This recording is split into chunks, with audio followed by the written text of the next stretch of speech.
Tidakkah virus corona lelah menyerang kita?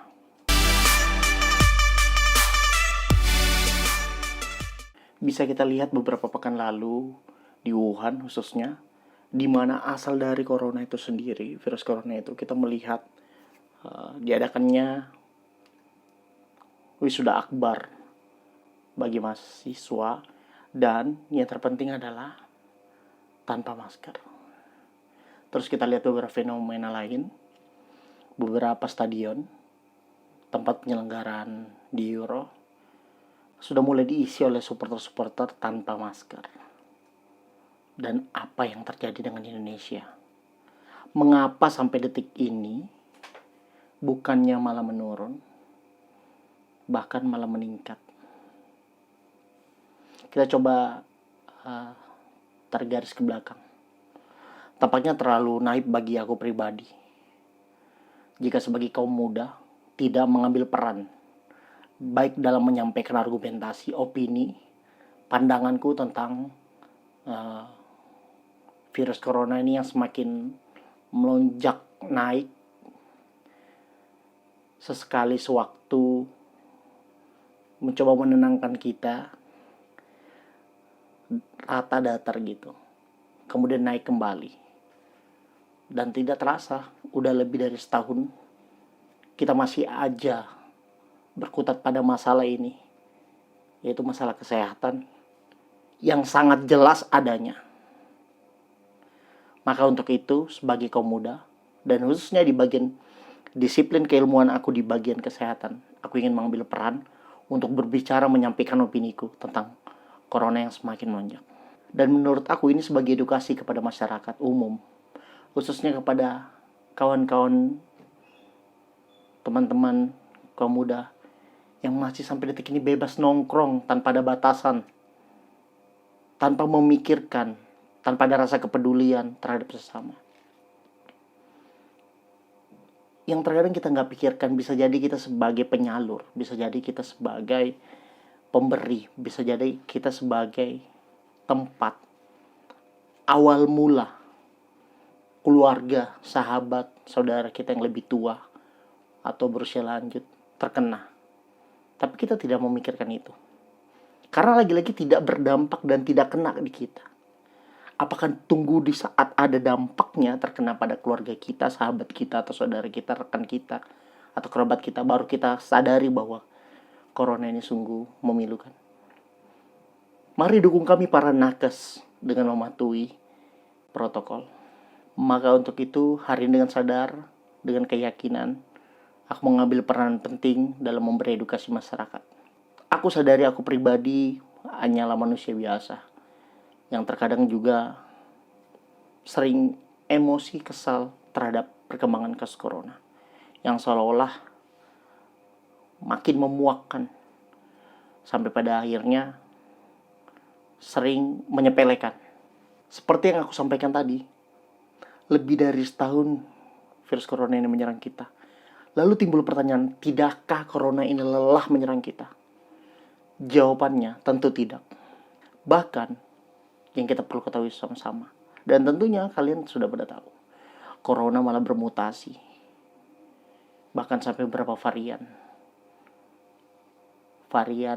virus corona yang terjadi di India juga udah masuk di Indonesia, varian Delta, yang mana katanya saking ngerinya dampaknya, hanya berpapasan saja.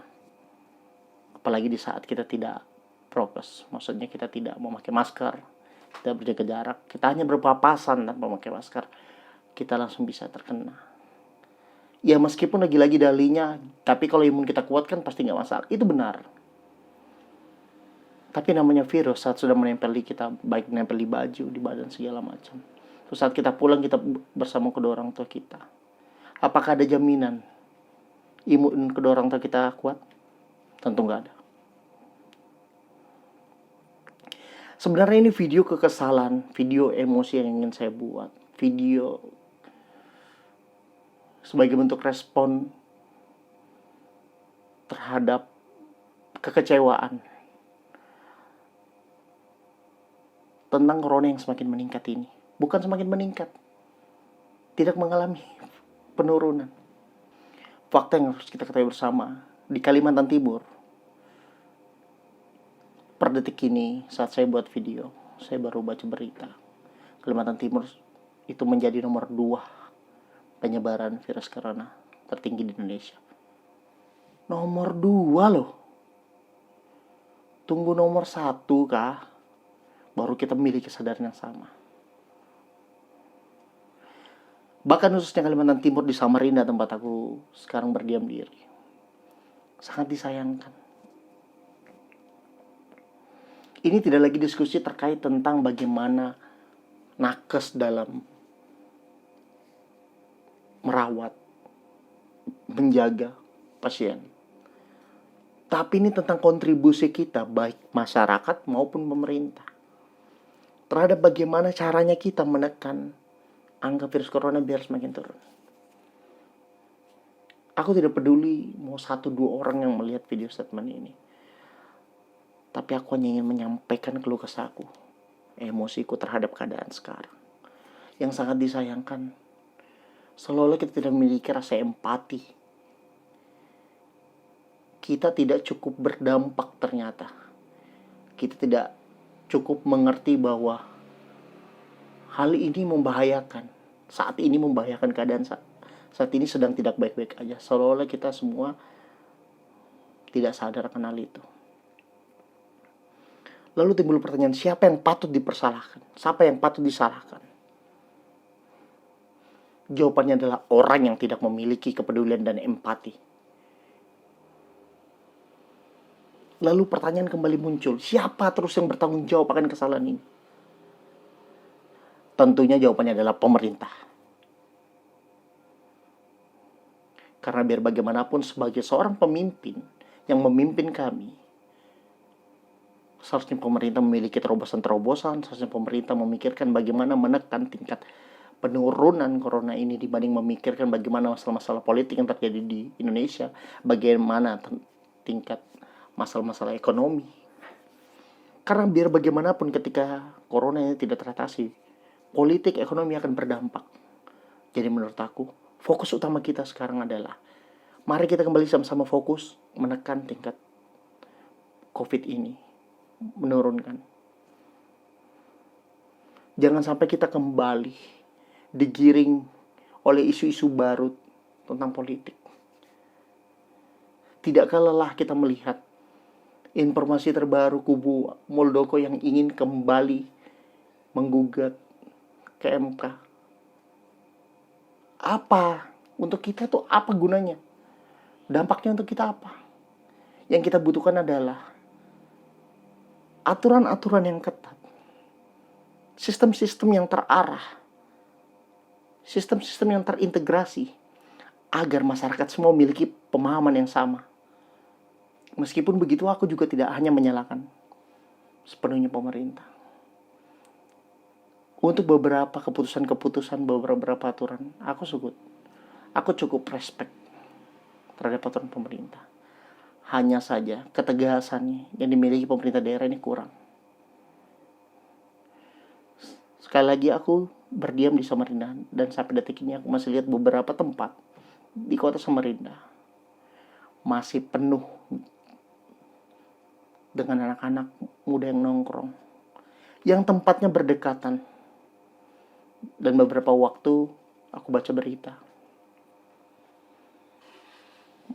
Satpol PP mulai kembali ingin mencoba menormalisasikan dan aturan pakai masker, penjaga jarak dan segala macam. Seolah-olah statementku ini tidak pro atau tidak memikirkan bagaimana nasib UMKM dan segala macam. Aku paham untuk situasi itu. Kita semua butuh uang. Tapi uang juga akan cepat hilang di saat kesehatan kita bermasalah. Aku melihat banyak kawan, banyak saudara, kerabat yang berpulang karena corona. Belum lagi ada diskusi-diskusi yang masih mempertanyakan apakah benar adanya corona ini.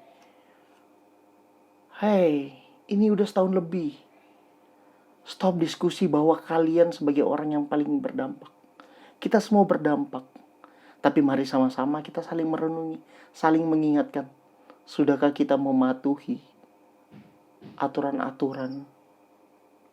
Sudahkah kita menyadari? Sudahkah kita memberi andil untuk sama-sama menekan peningkatan corona ini? Jadi kalau kembali ditanya siapa yang bertanggung jawab, tentunya pemerintah dan pastinya masyarakat. Karena apapun aturannya, di saat kita tidak memiliki kesadaran untuk menaati peraturan itu, maka peraturan itu tidak ada gunanya. Dan pesan terakhir yang ingin aku sampaikan, mari kita stop tentang diskusi-diskusi apakah virus ini ada atau tidak.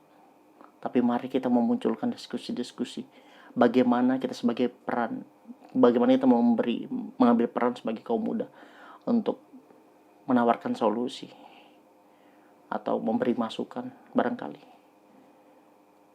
Video ini sengaja aku buat setidaknya untuk mengajak kawan-kawanku yang mungkin memiliki concern lebih terhadap baik solusi mungkin atau masukan-masukan untuk mengatasi virus corona ini. Karena hari ini, malam ini yang menyedihkan adalah aku bertanya kepada salah satu temanku yang biasanya dan setiap hari membagikan informasi tentang perkembangan coronavirus di Samarinda.